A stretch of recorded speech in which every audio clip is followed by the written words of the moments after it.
Thank you again to everybody who's joining us today. We're very excited to have Charley Cosmato here with us. Charley is two-time alum from Radford, and we're lucky enough to have him on campus as the director for the Center for Innovative Teaching and Learning. So I'm going to turn it over to Charley. If you guys have questions throughout, feel free to type them in the chat box, and Charley will kind of go through that here in a second. So it's all yours, Charley. Thanks, Frank. Wow, I'm really excited to be here as well. I have to tell you, though, when I told my mother, actually, when my mother saw the ad for this, she said, so I see you're giving an unmissable Zoom talk. So what's it about? So yeah, it's about making the Zoom talk hopefully unmissable. So here's our program for the day. And Laura made the mistake of saying that I need theme music. Well, I'm going to give you a little theme music while you read through the program. I'll give everyone a few seconds just to breeze through these.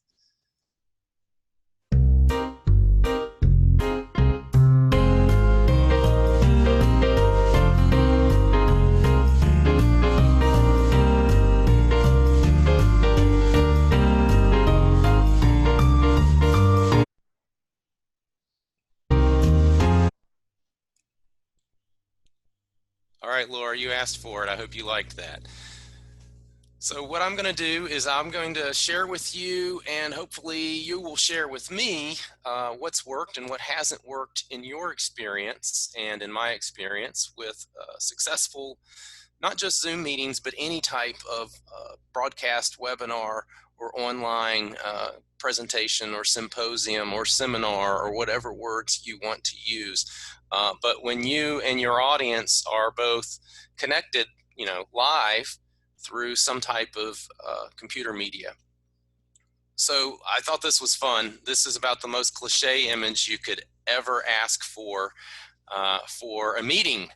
And I mean, every single thing about it. You've got 4 white guys in white shirts with their power ties. They're bored to tears in a meeting that they probably planned. And ironically, the meeting, this picture comes from an article called 5 Ways to be Secretly Productive During a Boring Meeting. So first thing you have to get out of your mind is that you have an audience, you have participants, and we have to find a way to engage people often and early. And I'm going to try to model that throughout today. So let's just roll right into an engagement activity.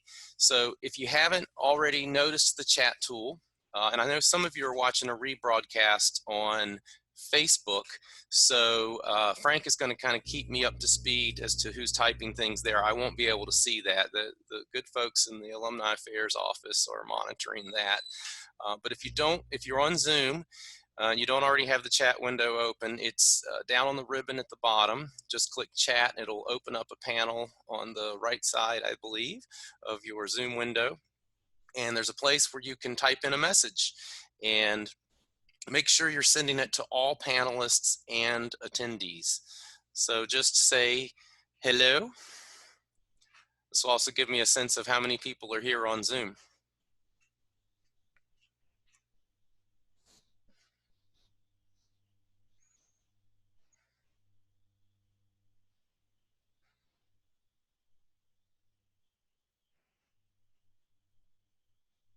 Okay, fantastic. We've got a great little group here, and see people are still popping in. This is fantastic.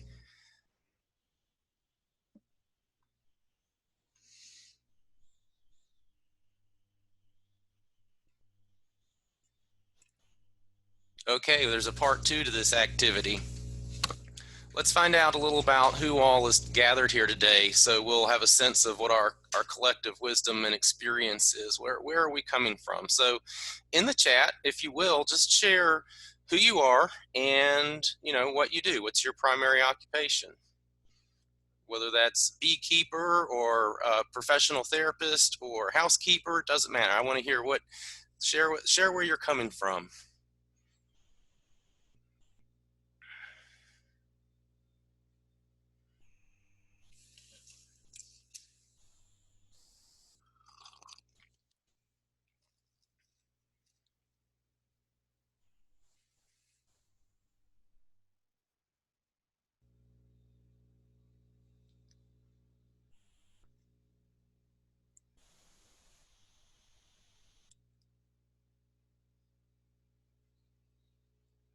And I hope that you're reading through these as I read along too. That's good to see who all is with us.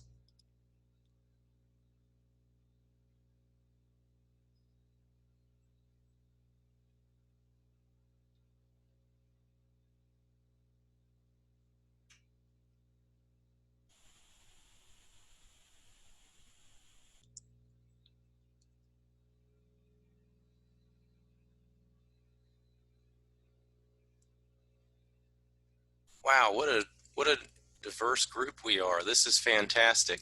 Now, one thing I love about Zoom, and please, if you're still typing, keep putting your information in. When you do tell me who you are and what you do in a face-to-face meeting, sometimes it goes sideways. You know what I'm talking about? There is somebody who immediately launches into their current research project, the big deal they're trying to close, or the life situation they're having trouble with and are hoping that the collective will help them with, and they kind of dominate, and your introduction where you want people to know each other just turned into the meeting. And so one of the things I love about doing this in Zoom is that we all get a chance to just take a peek at who everyone is and what they do. So this is really cool. Zoom zombies. That's great.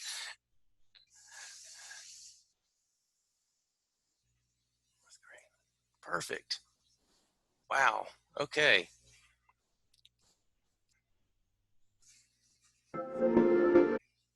So a little bit about me. I direct the Center for Innovative Teaching and Learning at Radford. That's a really cool job.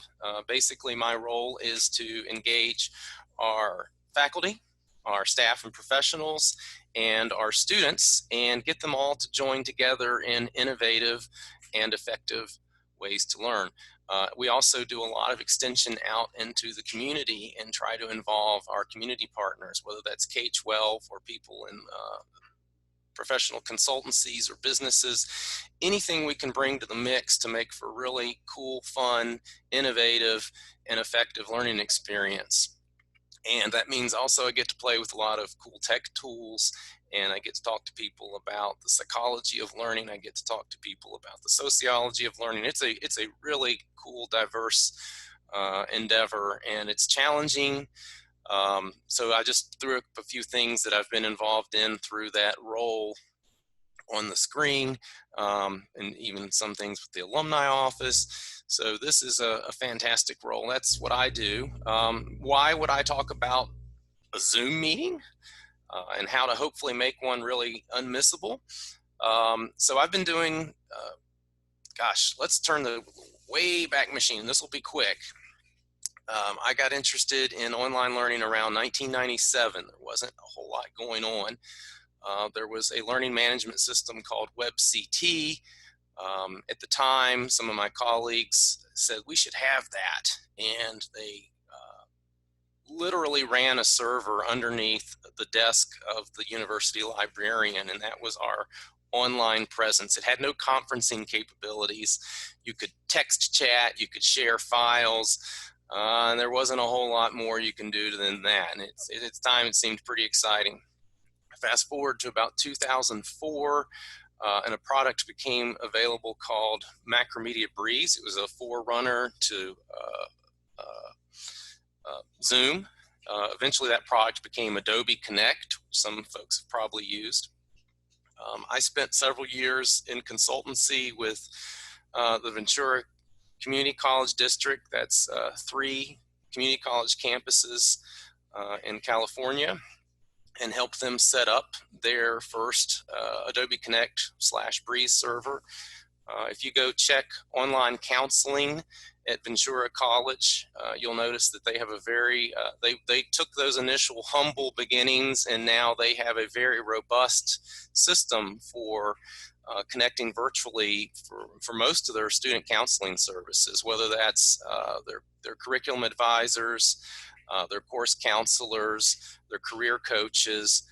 They have and they need that, because that, if you're familiar with that part of the country, they've got a lot of both in-town people and folks. It gets very agricultural, just a short distance outside of the Ventura business district, and a lot of their students need to be able to connect in ways other than face-to-face. So it's been fun to watch that grow. And more recently, my office just had a really, I don't know if you guys heard, but there was a pandemic going on, and our entire university platform for teaching and learning. We went from a primarily face-to-face campus to an exclusively online campus overnight. And I had the joy of working with folks in IT, people in our office, the library, our faculty, creative professionals all across campus. And in just a few short days, literally a few short days, we went entirely online. And so gleaned a lot of experiences in that short period of time, doing this when it wasn't the plan versus a planned online webinar. So that's where I'm coming from. I've picked up a few things that I hope will be useful to you, and I'm going to keep asking for your input throughout. And so hopefully we'll all get something that we can take away and use. All right, I'm going to take a little quick look over here at, wow, look at, just absolutely amazed at the range of people. This is going to make for some interesting input when we ask questions. So one of the things that's really important when you're having any type of meeting, whether it's Zoom, face-to-face, or any of the other systems, you know, WebEx, Breeze, Citrix, is where are people coming from right now? Meaning, what's their, where are they at this moment? Like, knowing where they are in their mental flow, what's dominating their thoughts? So right now, I just told you what's been dominating my thoughts. Delivering a good learning experience during partial or full campus closures during a pandemic. That's, and I'm in an office where we're charged to be creative and innovative, and now all of a sudden that's becomes not just a, hey, people are interested in finding out new things, that's important, it's imperative. So that's what's been dominating my thoughts. Where are you right now? What's primarily on your mind? Again, is it housekeeping? Is it, oh my gosh, will I have a job next week? Where are you at? Just throw a note in the chat.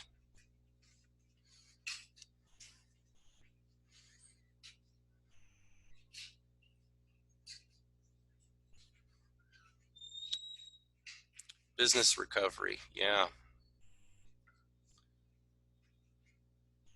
I think that's on everyone's mind. It doesn't matter what sector you're in. Being ready for anything, yeah, for teaching.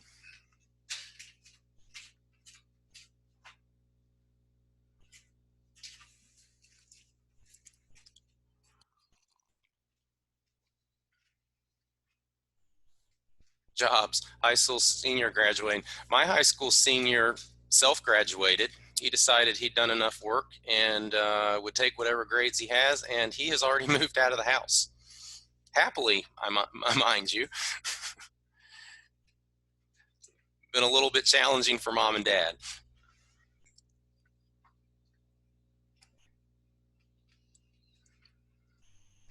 Yeah. Yeah. Be prepared.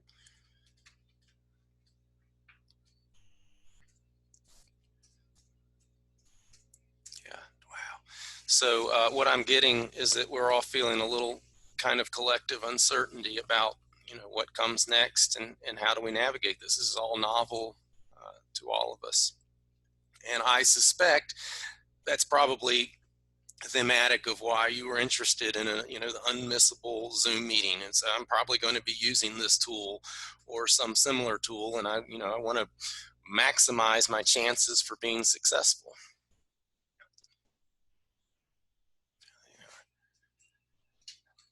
Yeah, lots of organizational pivots going on. Big pivots. Yeah, really. Virtual graduation party. Nice. Yeah, keep adding as you're thinking of things. This is great. Doesn't this help you to kind of know who else would be tuning into a particular topic or a meeting, and kind of where their thinking is? It's kind of neat to find out that you've got something in common with a bunch of strangers who've joined on a virtual meeting. I had put little pieces of music in there to use as needed. I decided I didn't need them, so I will accidentally click those occasionally. So my second big rule, so number one was engage the audience early and frequently. No matter how good or bad a job I do, if I keep the audience involved and give them something to do, and let them be a participant, not an audience member, just listening to me, you can recover from just about any errors you might make as a meeting facilitator. People, give them voice. So that's my number one, engage early and often. Number two is, chances are you post a topic for a meeting, people show up. They show up not because they don't know anything about it. It's because they know something about it, but they want to know more. People come looking for nuggets. They don't come looking for all the answers. We know well enough that that's never going to happen. If that were the case, you'll never be satisfied with the outcome of any meeting. So I like to find ways to capture what other people know as much as possible. So let's take a moment. Tell me a thing, or share with everyone a thing that you can do without. You'd be happy if it never happened again in another Zoom meeting or similar platform.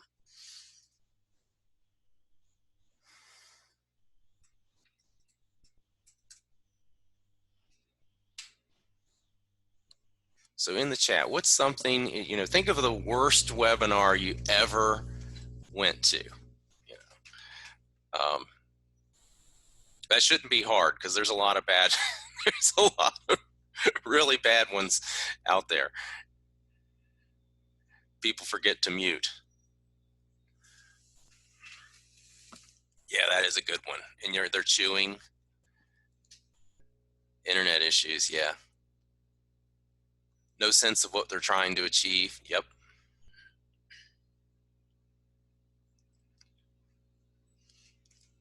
Oh, distractions, yes.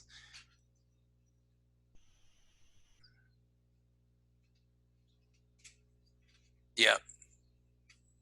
Unrelatable charts, flow graphs. Yes, yes. I love it when people just assume that you know intuitively the key to the chart and what it means.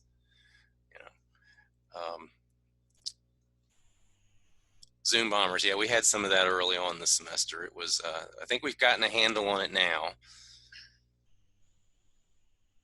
All kinds of interruptions. Yeah, sometimes those can be endearing if the facilitator knows how to sort of navigate it. It can even be humanizing, but if they don't really recover well from it, or it continue, if a jackhammer just keeps going on, it's impossible. Yeah, business solicitations. I can assure you, I will not solicit your business today. I feel like the next thing I'm supposed to say is, however, if you're interested in an education at Radford University.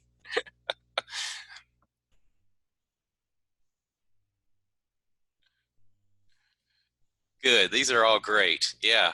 So now this is the one that may take a little more of a head scratch. But I think it's I'd love to hear. Samantha Blevins, I saw that she was in here. She told me recently about a webinar she went to, and it kind of blew her away how good it was.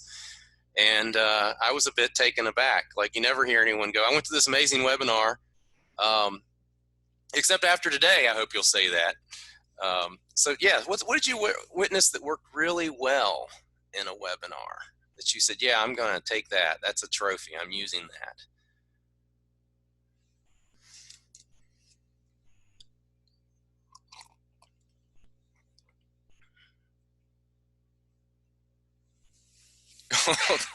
So I'm going to take it that one was the virtual toast for your husband was a non-example. That's great though. Sheer madness. We needed a moderator and someone with experience to lead.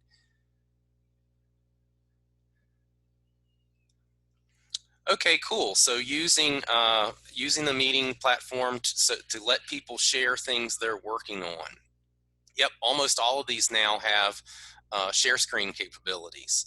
And so it's perfectly okay to have a meeting, especially if you're clear about the agenda. Folks, you're going to be working independently. I'm just going to be a guide on the side. And periodically, I may ask you to show me your work, and I'll give you some pointers, or you can raise your hand and share your work, and I'll give you some feedback.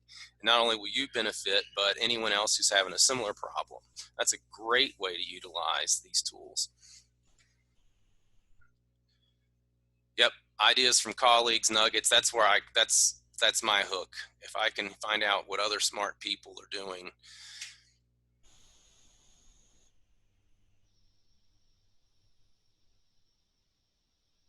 Yep, comments, seeing the comments, and I hope that those are being all being shared as much as possible.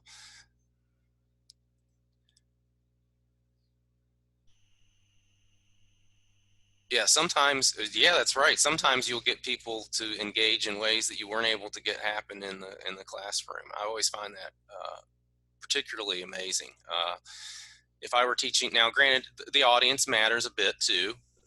You are not an audience of first semester freshmen scared to death, away from home, not sure if raising your hand's a good idea or a bad idea, but it is pretty fun in a online meeting, seeing how many people, if given the chance, or feel good about sharing and will do so. Yep, giving voice to people who might not feel comfortable speaking out in the classroom or in a big auditorium. Yeah, these are great. So my number 3 recommendation is get to know the platform. You don't need to know all the tools in it. Zoom's got a nice slate of tools. I've used platforms that have more tools. Adobe Connect had too many tools at times. And you know what would happen then is people would try to use them all. And you could, as the moderator, or the host, you could lose yourself in, oh my gosh, what was I going to do next? I'm not really sure how this one works. Obviously, I'm comfortable using chat and trying to interact through chat, so that's what I'm focusing on. And that's my recommendation to you, is get to know the tools that the platform has and get really comfortable with one or more of them. It's not important that you throw them all out there. It's certainly not important that you throw them all out there at the same session. So I'm using chat. We could also use, now that we're in a webinar format, so this is kind of ironic. I'm using webinar in an interactive format when webinar format is usually used broadcast only, where the host gets to do all of the talking and the sharing. And so that has its challenges. I have less tools than I normally would have in a Zoom meeting, but I think we're making it work okay.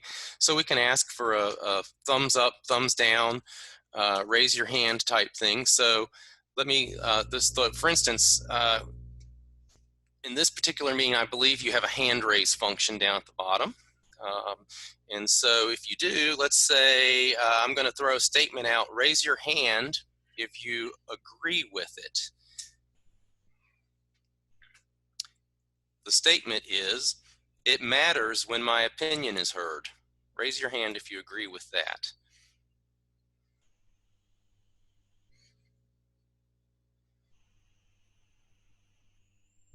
And if you can't see the hand raise, it should be under the more option on the ribbon.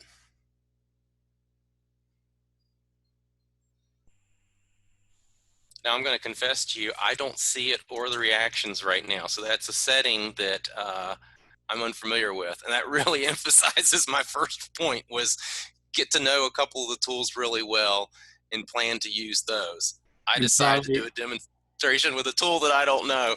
Yeah, so Frank. if you're on your participant list, if you click on participants, you can Yes. click on attendees, and then it'll show you everybody that's raising their hand.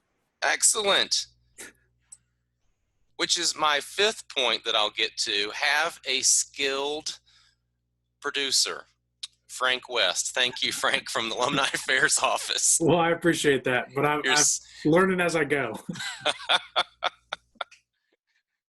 Wow, talk about getting to demonstrate in real time. So yeah, 10 out of 18 people raised their hands that it matters when their opinion is heard. Now, I would guess that there's probably more than that who feel that way, but you may be like me looking for where the heck is that icon? Hence the reason we, introduce these tools gradually over time, give people low stakes opportunities to try them out. This is all great. Zoom has virtual breakout rooms. I have used those to great effect. I love Zoom's virtual breakout rooms. We're not going to use them today.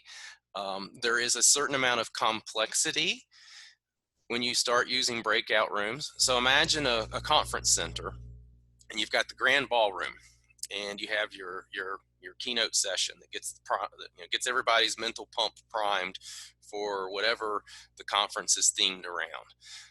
And then you send people out to concurrent sessions in breakout rooms.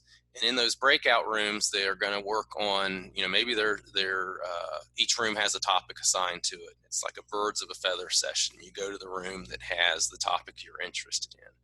Or perhaps the conference moderator assigns people to different breakouts to work on case studies or a problem that they're going to report back on.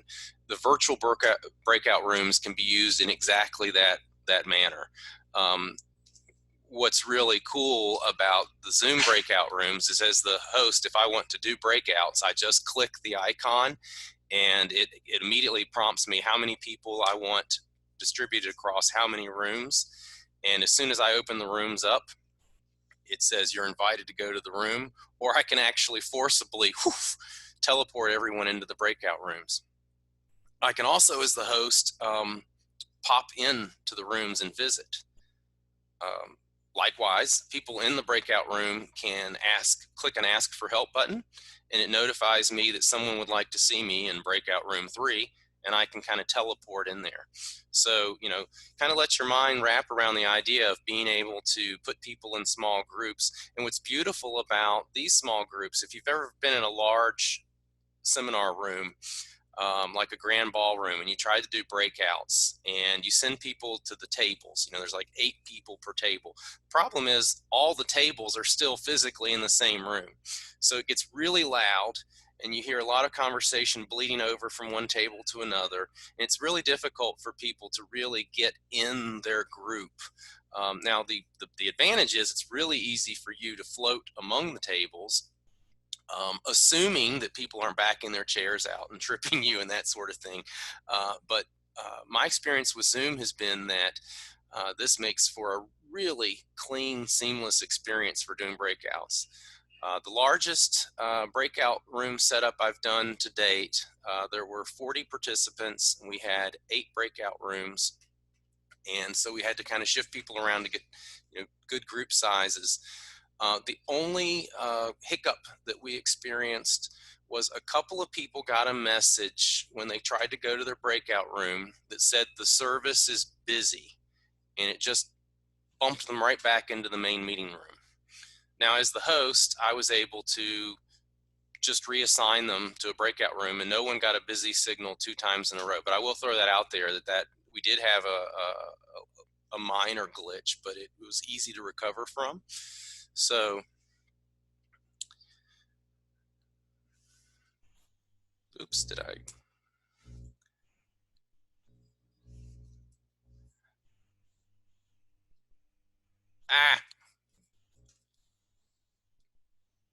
I think I skipped a slide.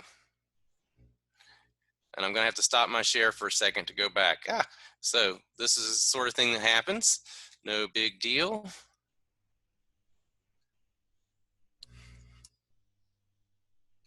All right.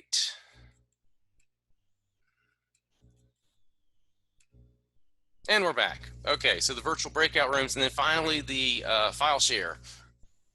And so, you know, what are some things you could use the file share for? I'd like to hear your feedback on that. Just throw some ideas up in the chat. So the idea that either I, as the moderator, the host, can share files, or you, as participants, could perhaps share files with me. How might we leverage that?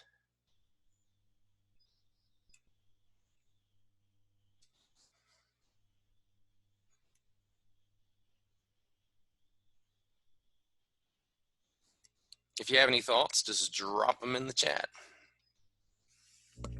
How interesting ways we could use file share.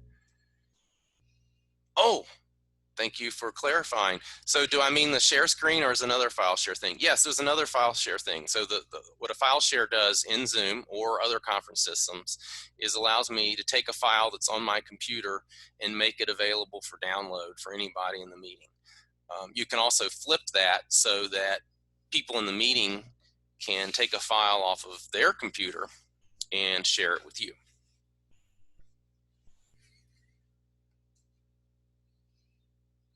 Yep, so it could be sharing handouts or worksheets that you then complete. Yeah, that's a good one. You could, the one I was in recently, I thought this was super cool. We had 3 counselors on campus, and they had cases. They wanted people to go in small breakouts and actually role play and work through whichever case they were assigned. So they used the file drop to actually share the case to people that they were going to work on. So when they got to their little breakout room, they could open up the file and they could spend some time looking at it and reading through it and responding. Share a list of discussion topics. Yep, for the breakout rooms, there you go. So you can kind of do birds of a feather.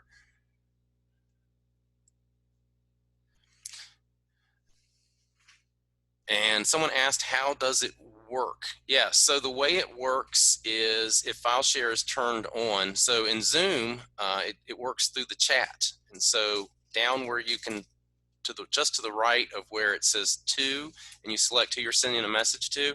If you have file sharing turned on, it says file share, and you click the little button and it allows me to browse to a file on my computer and make it available. Or if I've got it turned on for participants, they can browse to a file, and then anyone looks in the chat and they can see that a file has been shared. And I'm not going to ask Frank to flip that switch in the middle of this meeting for fear of breaking for fear of breaking something.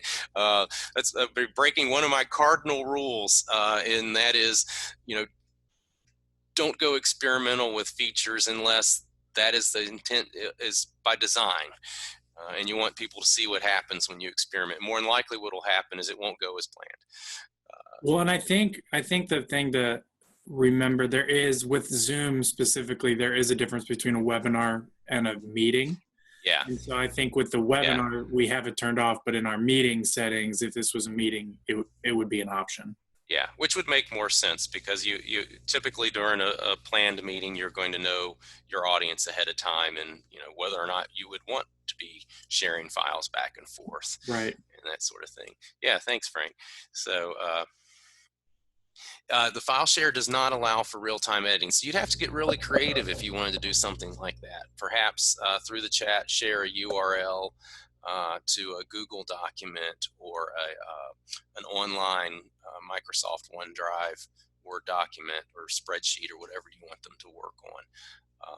What you can do through Zoom, though, is you can allow remote control. Now, you need to really know your participants if you're going to do this. Effectively, you could open up a software package on your computer and then allow one of your participants to take control of your mouse. They can see your screen, and so you could actually ask them. It's basically doing a come to the board and show me. Now, but you have to understand, they have control of your screen. Your screen. Zoom allows you to rip that control back quickly, but if somebody had nefarious ideas and decide to click around and start rifling through your email, you'd have to be pretty quick. So make sure you have a level of trust before you enable that. Good questions. Good comments. These are all really cool. I hope they're getting some ideas bubbling about different ways you might use, Zoom with different audiences. All right. Number 4, I said it was number 5 earlier when Frank stepped in and helped. Have a skilled live producer. Maybe not always, but anytime you're doing something new. I've not done the webinar version of Zoom before. Lucky for me, the Alumni Affairs Office has Frank West, who's been doing this Highlander Wisdom series all spring long, and he knows this thing. He keeps telling me he's learning, but he seems to know it like the back of his hand at this point. What a producer does for you, a live producer, is I like to categorize this under 3 categories. They work with your comfort level. So let's say I'm not comfortable sharing my PowerPoint slides and clicking through them. I could send to my live producer my slide stack and have them click through, and I would just say, next slide. Or maybe I need help monitoring the chat. A good live producer could help you in that role. The other thing a live producer can help you with is if you have planned in a degree of complexity in your meeting, breakout rooms would be a good example. If we had 9 breakout rooms and I had 3 hosts and there were 3 case studies, and so you could be working on case study 1, so case 1, room A, B, C, case 2, room A, B, C, case 3, room A, B, C, and we need those hosts to be able to circulate among those rooms. This is a real life example I'm giving you. This was with the counselors. There's a lot of complexity there. Those counselors who were the hosts of the meeting didn't need to be juggling the breakout rooms. They needed someone to kind of manage that schedule and zoom them into the breakout rooms as needed. So I played the role of the live producer in that meeting. And that way they didn't have to deal with that complexity. They could just focus on what they were there to do, which was to work with people through the cases. The other thing a skilled producer can do is if you've got ideas about things you want to do in your meeting, you have a test call with them, and they will help you craft your flow throughout the meeting. So we're going to do this activity, and then we're going to jump to this. And they can say to you, hey, that doesn't always transition really well. Here's something you might want to consider. So when you do your test call, that's also kind of an opportunity. If you've picked someone who you think might make a good live producer for you, it's a bit of a tryout too. Like if they do really good on the test call, you go, all right, Frank is going to be my live producer. I like Frank. He knows what he's doing. When he doesn't know something, he figures it out, and he recovers quickly.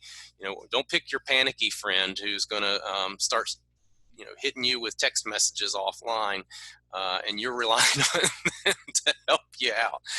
So that is, I can't say enough about the value of having a good skilled producer in your meetings, at least until you get really comfortable with the platform, or if you're going to do increasingly complex meeting formats, then you're going to rely on them more, not less.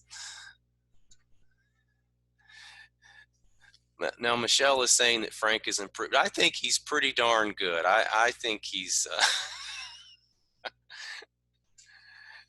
so this is fun. This comes not just from online meetings, in-person meetings. This comes from my background in education. People are not very tolerant of having a lot of text read to them. You will tolerate me reading a few words or a short passage to you.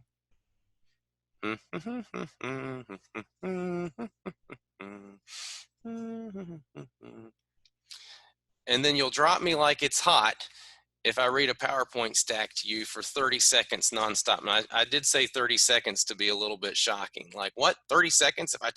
If I read longer than 30 seconds, they're gone? I don't know. I kind of made that number up, but it's from anecdotal experience. I'll say you don't have much time once you start reading. When it's plain that what you're there to do is read notes to people, they're adios, bye-bye. They're not going to stay with you very long. I mean, let's think about it. When was the last time you bought a ticket to go to an oral recitation where someone read to you a manuscript that they had written?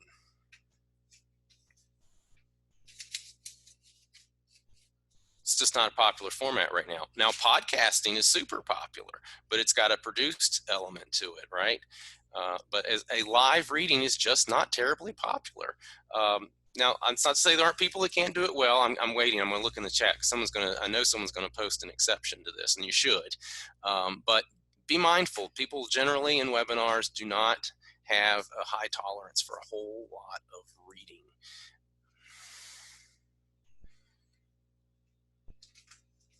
I was totally expecting someone to call me out in the chat on that, but total agreement is good.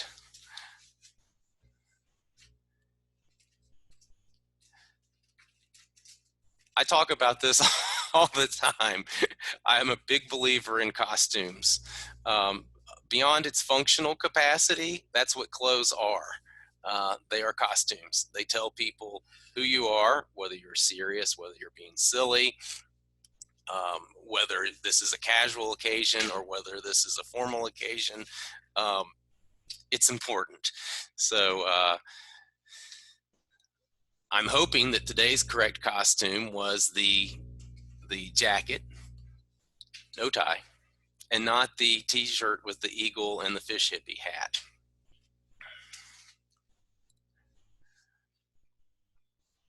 All right, my number 7, when at all possible, share the stage. You don't have to dominate the entire meeting. I do like panels where you have several people. The key to a good panel, though, is to make sure that they are really practiced and have a good flow.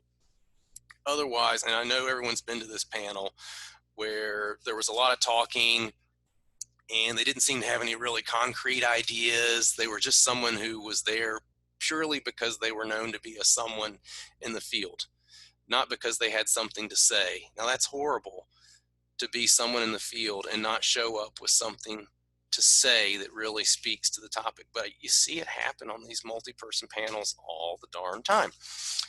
So if you're going to share the stage, you got to help the person. Let them know what it is you're looking for. And when they demonstrate that they have that, hand them the microphone.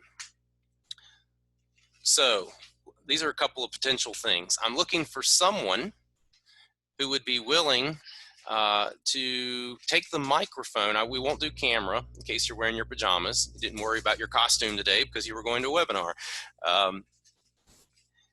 If one of these 3 topics, if you think, ooh, I've got a good story, just type in the chat, me, and I'd love to have somebody share a story, even if it's a very quick story. And I know you've got one, a Zoom meeting or a webinar that went horrible that's story worthy, or one that was great that's story worthy, or some cool hints and tips that you know that I haven't talked about, you think people might appreciate hearing. I'm looking for someone in the chat to say, me, I want to share.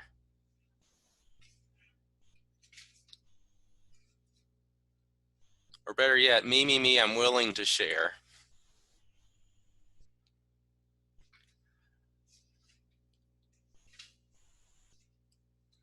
I'll give you a few seconds to build up your courage before I say no one's going to do it. I know someone will.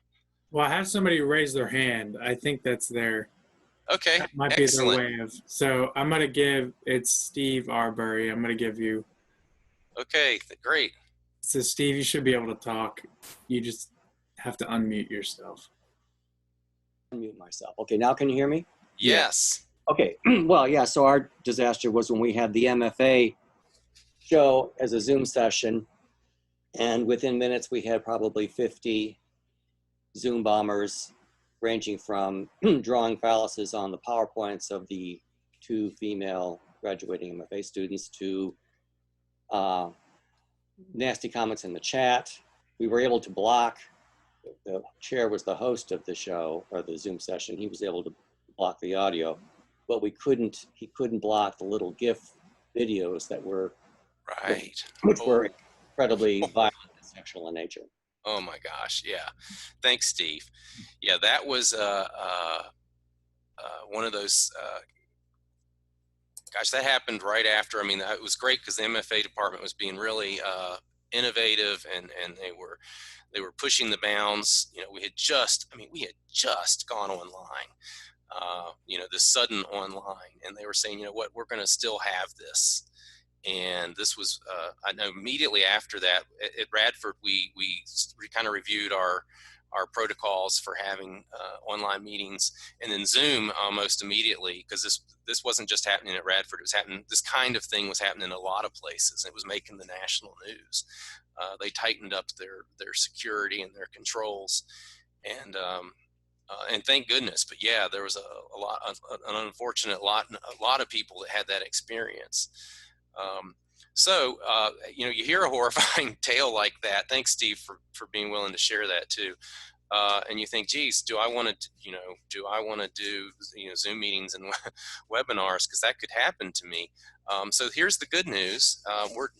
This Highlander Wisdom series has been going on for a while now, with the modified protocols, with the modified security measures, with a live producer, and we're not being if we're being Zoom bombed today. I love the people that are Zoom bombing, because boy, they're sure are providing really useful information and helpful comments. But we've come a long way in a really short period of time. But the learning was hard, and so that was just an example of handing the mic over and utilizing stories from people that are participating in your meeting. All right, my number 8 is make sure that you've got a takeaway for everyone. It doesn't have to be Oprah level takeaways, a car for you, just the slide stack. And really do it. Don't just say, I'm going to send everybody the slide stack or a link. Make sure you really do it. Frank, will we have a way through the registration to capture everybody's email? Yes, so we can email anything out to everybody. All right, great. So I will assure you that you'll have this stack of slides.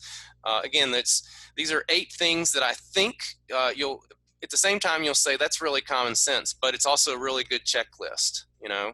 Have I kind of given a nod to all of these suggestions? And I think there's a lot of good stuff in the chat too. I don't know if you're able to share that as well. We will have access to that too, so we can definitely put that all together in a Word document and send that out. Yeah, and so it would only be shared to people who were in the meeting when you've already publicly shared it with each other again, so there wouldn't be a privacy issue. And I'd like to mention that I'm always available for continued conversation. It's my job to talk to people about innovative, creative solutions to learning. And I don't limit that to students, faculty, and staff at the university. That's the community. That's our alumni community. That's professionals. Anyone who wants to engage in improving the conditions of teaching and learning. That's what we do. And talking about having a good Zoom meeting is just one of those things. And I hope hope you've gotten those nuggets that you came for. But I'd also like to give a big shout out to our alumni relations office.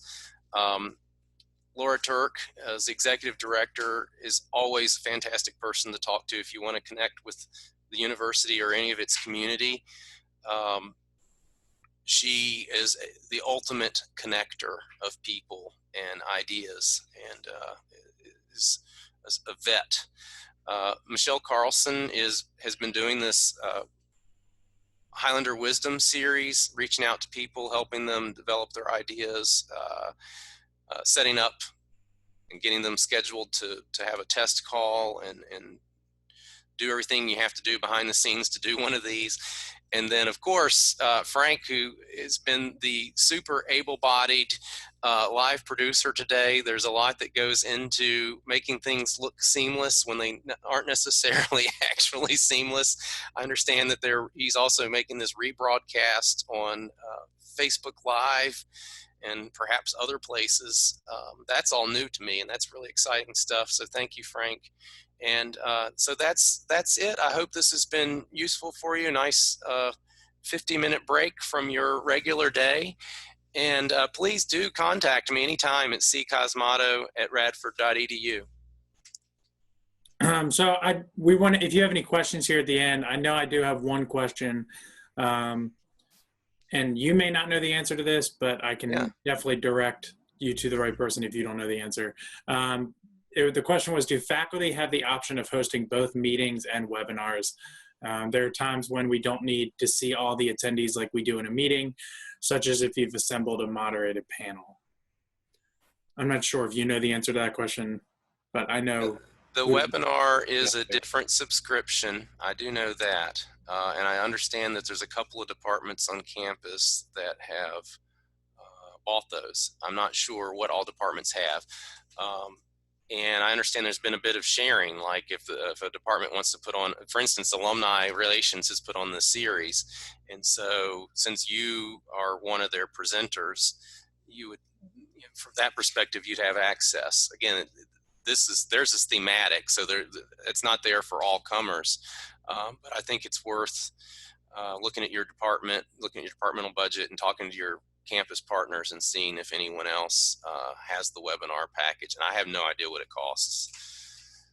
I'm not 100% sure either. I just know that when we started doing this, we were able to secure our own so that we could continue to do this, because we've been putting on multiple webinars, sometimes multiple a week. So this has definitely been useful for us. I've been to a few of them, and it's been really, really great, especially since, can only watch TikTok so much in between doing work from home. So I'm going to end the sharing real quick. So I just want to give a quick plug for next week. Next week we have Dr. Scott Hoare. Scott is a chiropractor, and he's down in Florida.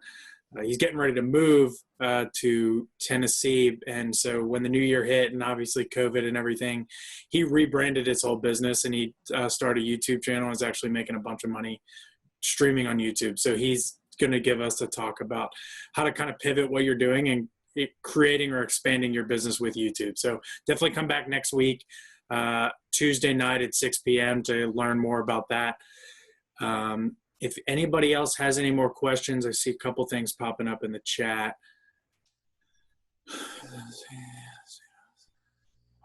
Yeah, don't make it a full hour long. I'm wired for 50 minutes. That's why I stopped at exactly 50 minutes. So if you do have any questions, feel free to reach out to us. Like I said, I will forward you on all the information from today.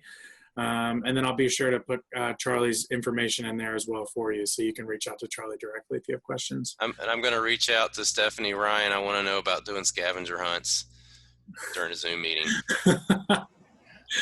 I'm interested too, so let me know how that goes. So awesome. Well, thank you so much, Charlie. Thank you everybody for joining us today, and we hope to see you guys back here next week. Okay, thank you. Take care. Thanks.